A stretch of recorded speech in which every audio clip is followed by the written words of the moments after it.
नाही, मला यातली फक्त एकच गोष्ट कळली नाही, समजली नाही. जे निवडणूक आयोग आम्हाला सांगते किंवा केंद्रीय निवडणूक आयोग आम्हाला सांगते की मतदारांची यादी ही गोपनीय असते. मला असं वाटतं मतदान हे गोपनीय असतं ना. आपण कोणाला मतदान करतोय ही गोष्ट गोपनीय असते. मतदार कसा गोपनीय असेल?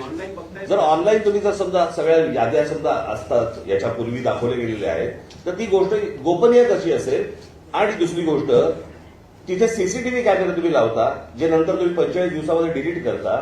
जर तुम्ही बघू शकता, आम्ही नाही का बघू शकत? बरं, निवडणूक आयोग याला निवडणुका लढवायच्या नाही आहेत, निवडणुका आम्हाला लढवायच्या आहेत.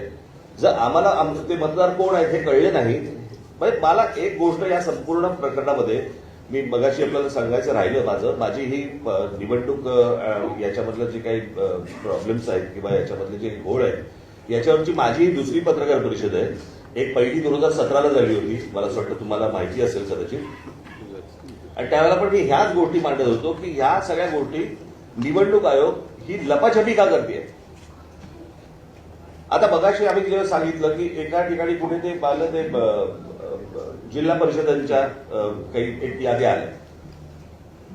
आता 2022ला ती फोटो सकट, नावासकट सगळ्या याद्या आहेत 2022च्या.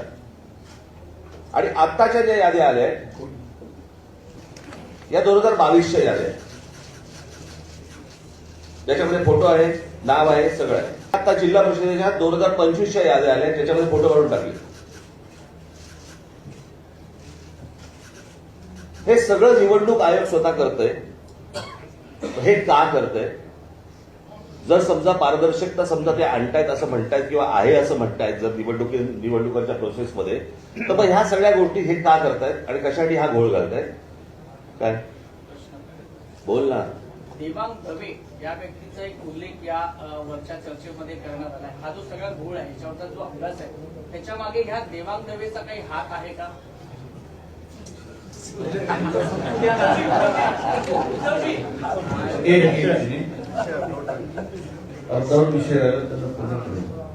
देवांग दवे हे निवडणूक आयोगाचे हे एका राष्ट्रीय पक्षाचे पदाधिकारी आहेत आणि हे पुढे लपून राहिलेले नाही.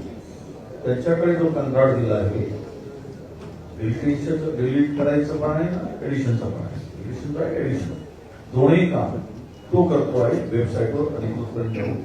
तर अधिकृत कंत्राट दिल्यामुळे वेबसाईट हाताळण्याचं काम शक्य आहे आणि तिथूनच कदाचित घोळ असावा असा आमचा गोड समज आहे.